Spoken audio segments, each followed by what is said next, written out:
Here we find ourselves on the side of the new set. There's still a couple things to be worked out kink-wise, but hopefully you guys enjoyed this video as much as the set was intended to be enjoyed by you as well. With that being said, let's go ahead and get right into it. Today we're going to be talking about Lauri Markkanen and how he has been the beacon of hope for the Utah Jazz over the past 2 seasons, but certain people are wondering whether or not they should call it into question. After being drafted by the Bulls and then spending a brief stint with the Cavaliers, he ended up completely reinventing his game, adding a further, more stellar shooting ability while also increasing his rebounds as well as his assist numbers in his first season with the Utah Jazz. Now, he played in 66 games, averaging 34.4 minutes and gave them 25.6 points, shooting 49.9% from the field and shot 39.1% from the three-point line. He averaged 8.6 rebounds, 1.9 assists, and 0.6 steals to go along with 0.6 blocks. That was a definite uptick compared to his previous Cleveland season from the 2021 to 2022 year where he played 61 games, averaging 30.8 minutes, 14.8 points, shooting 44.5% from the field and 35.8% from three, to go along with 5.7 rebounds, 1.3 assists, 0.7 steals, and 0.5 blocks. Now, last season was a particular surprise because not only was Lauri Markkanen an all-star, but he was actually an all-star starter that was selected from the rebuilding Utah Jazz, who saw a great deal of success in the latter half of the season, when things really started to get strong and really got strung together. However, the ugly cracks began to show their signs very early on this season, with the Utah Jazz starting out 4-11 in the 15 games that Lauri Markkanen has played so far this season. He ended up going down with a left hamstring strain, which kept him out of the most recent 7 contests. The Utah Jazz managed to be moderately bearable, posting an overall 3-4 record across those games that Lauri has missed. This season, Lauri has played 34.1 minutes per game, shooting 48.4% from the field, 38.3% from three, and averaging 23.7 points per game. He averages 8.7 total rebounds and a career-high 2.4 offensive rebounds to go along with 1.1 assists, and is on pace for what would be a career-high 0.9 blocks and 1.1 steals, while only posting 1.3 turnovers.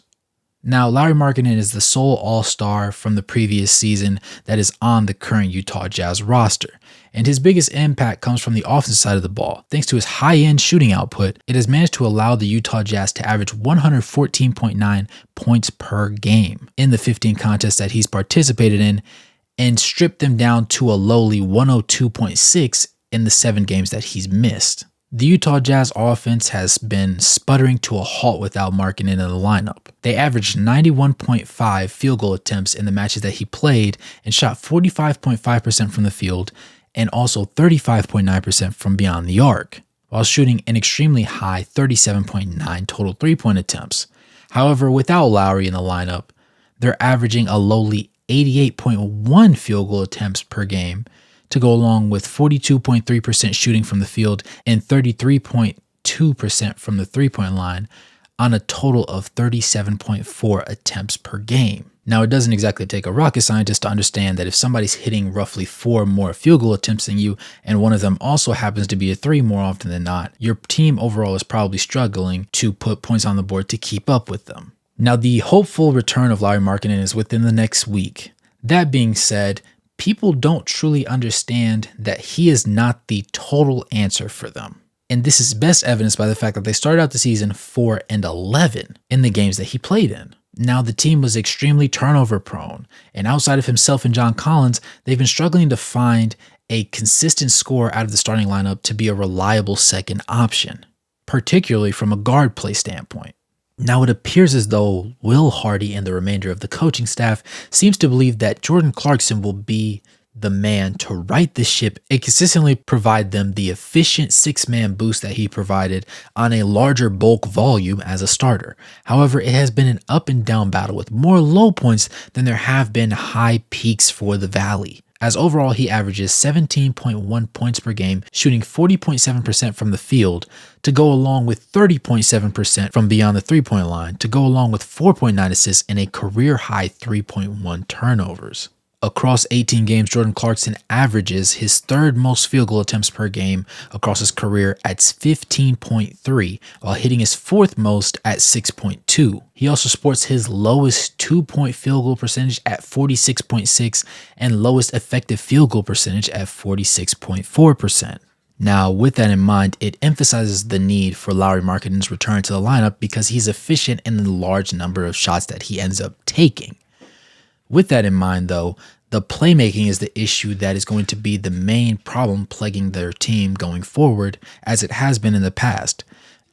The main reason being, Lauri, despite being the number one option on this roster, is not much of a playmaker himself.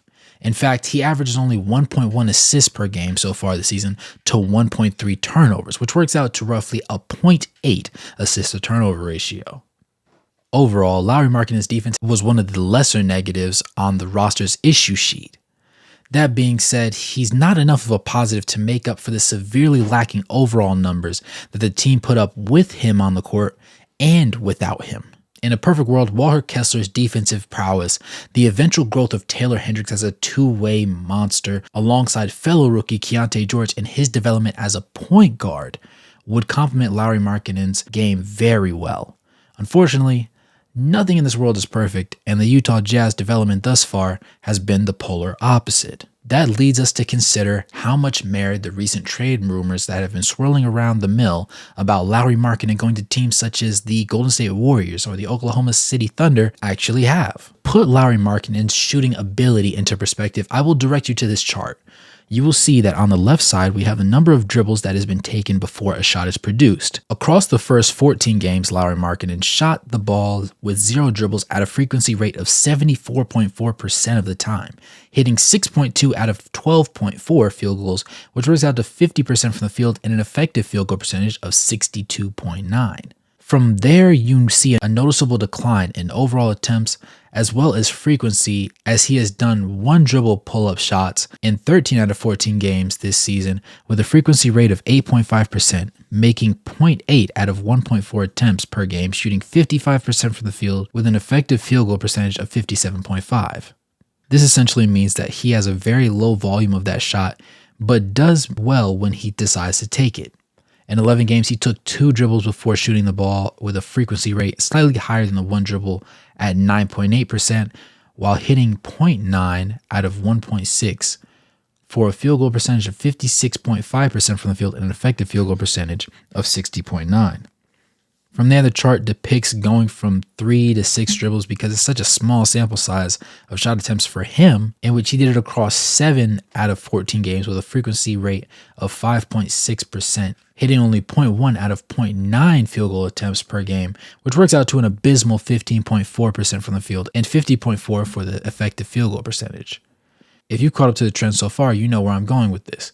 He rarely has games where he takes more than 7 dribbles to get a shot attempt. However, it did happen in 4 of his first 14 games of the season with a frequency rate of 1.7%, hitting 0 out of 0.3 field goal attempts per game, which works out to 0% from the field and obviously 0% effective field goal percentage. This severely limits his offensive skill set because not only can he not create for others, but he also lacks the proper ability to set plays up for himself on high volume. This leads us to believe that Lauri Markkanen is not a number 1 option on a contending team, but rather a second option alongside a playmaking friendly offensive juggernaut piece, the likes of a Stephen Curry, LaMelo Ball, De'Aaron Fox, or in the best case scenario, Luka Doncic in regards to simply offensive fit alone. That said, Lauri Markkanen becomes a free agent in the summer of 2025 and will be eligible to sign a contract that spans roughly 5 seasons going for $250 million, which would essentially mean that over the next 7 seasons, his pockets would gain $285 million. If the Utah Jazz decide to take the same route with Lauri Markkanen that they did with Jordan Clarkson in this past July, then they'll likely bump up his last year of his contract from being $18 million to possibly being upwards of $43 million, which would allow them to retain him on a 5-year contract worth $224 million. Essentially, this means that if the Jazz really want to keep Lauri Markkanen, they have the cap space and flexibility to do so as long as Lauri wishes to stay with them. The most important thing to gain from this video is that the Utah Jazz enjoy having Lauri Markkanen, despite the likelihood of him not developing into a #1 overall option. Lauri Markkanen and his family appear to genuinely enjoy being in Utah and plan to be there for the long term. From a numbers standpoint, the Utah Jazz have every right and ability to re-sign him for big money and continue to build around him through the draft using the picks that they have from other teams, as well as what appears to be a lottery pick from themselves across the upcoming 2 seasons based on this recent poor start to this year. Right now, it's up in the air whether or not the Utah Jazz will have the essential core pieces that they need to become a genuine playoff team in the next 3 seasons and a contender within the next 5 to 7. With that in mind, let me know what you guys think in the comment section down below about the situation, and if you believe that Lauri Markkanen is capable of proving that Lauri Markkanen is a potential #1 option on a contending team. Also, let me know if you believe that the Utah Jazz would be better served if they just elected to go ahead and trade him away, despite how good he is and the fact that most all-star tier players don't really enjoy staying in a small market team area long term.